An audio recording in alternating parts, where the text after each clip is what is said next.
that you? A voice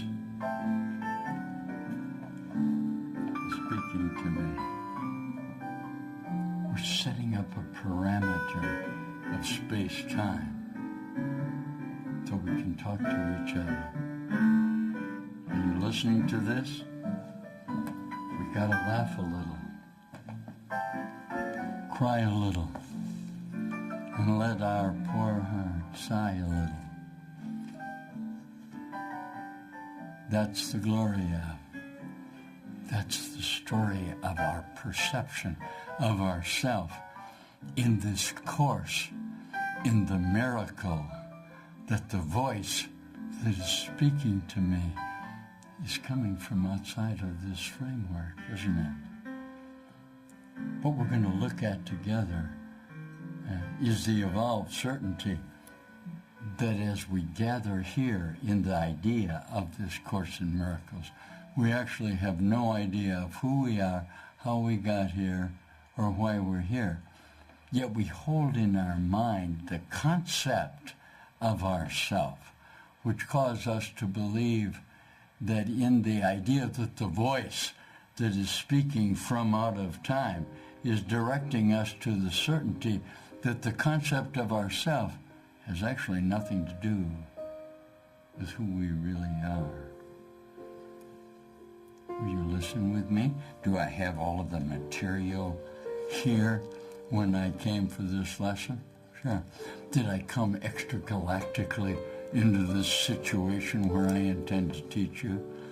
I do. It's about concepts. Listen.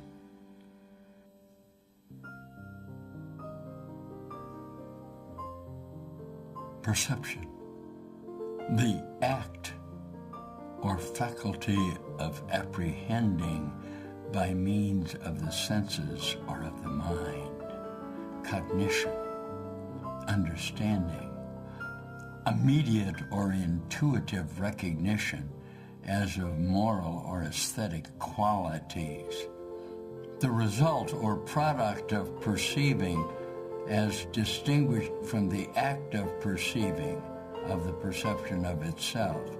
Isn't that an amazing idea that you can hear this?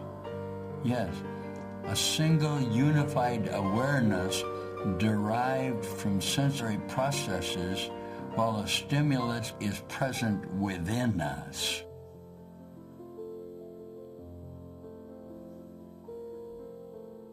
The world you see is an illusion of a world. God did not create it, for what he creates must be eternal as himself.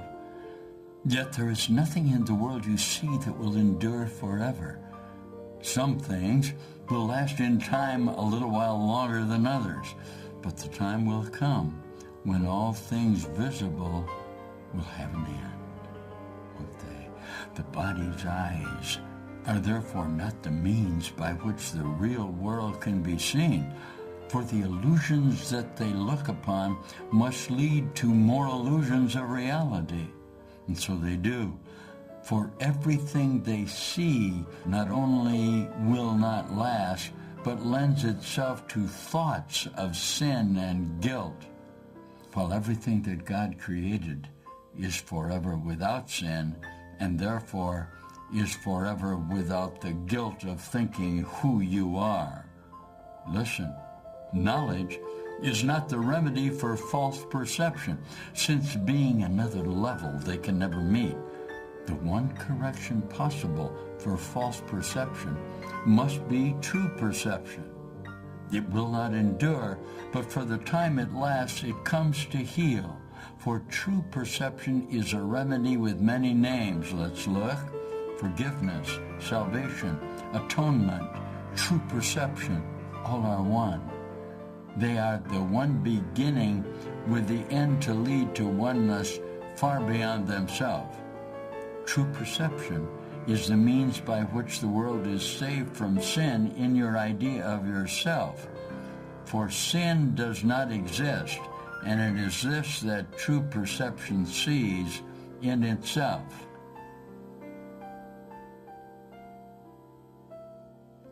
Thank you.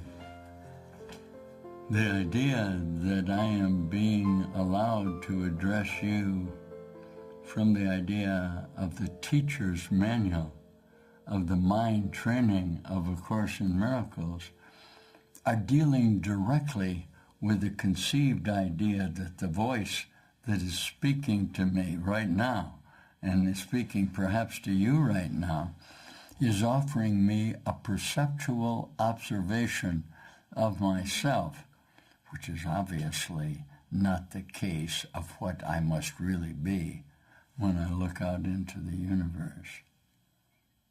I'm glad you came with me today.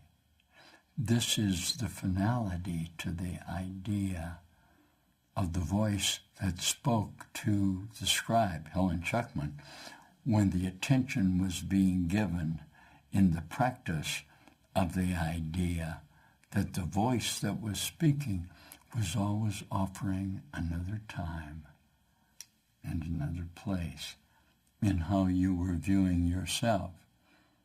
The advancement of your idea of deciding to be a teacher of the Course in Miracles, in the idea of the concept of yourself that is undergoing virtually immediate change within your relationship with yourself, are why we're here. Is this true? In other words, when I look at you within the concept of yourself, I have a fundamental admission that who I think I am, I must identify with the concepts that I hold concerning this world and the nature of the duration of myself in a correspondence with the concept that I have of myself. All right? What we're going to do now is we're going to finish up this idea of the story of A Course in Miracles and how it came about. And it's going to include the true concept that I read you about the teacher's manual of the Course in Miracles that ended the illusionary idea that you could begin to perceive on a continuing basis an alteration for the voice that was speaking to you. Okay? Thank you for that. Yes. We came in here together, singing together the idea that while we recognize ourselves conceptually, can you hear the voice? Can you hear the music going on? Apparently not. The music was still going on when I sat down here. Okay? All right? Because the repetition of the idea that each time we meet, we are performing acts that justify our apparent conceptual association are why we're here. We are here very simply because in the text of the Course in Miracles, the action of our mind in regard to what we wanted to see within the relationship of ourself directed us to ideas of visual, virtual immediacy of another reality that we could see within our concept of ourself. Now, let's listen for just a moment. This goes back to how the scribeship of the Course was accomplished. Will you listen with me? We're going to take a look together at it. Thank you for that. All of the processes in the idea of the concept of the Course in Miracles that have been used over this period of years are reaching places where the redundancy, the repetition of the idea of the self-concept is being allowed to change in alterations of what we want to see in the conversion of the idea of the darkness that represents the need to keep repeating over and over again the same situation. What's going to be offered us in this teacher's manual is a need now that in the admission that we're taking down this idea of the concept, okay, we're going to be offered a solution of the power of our minds to actually determine the outcome that we want within our concept.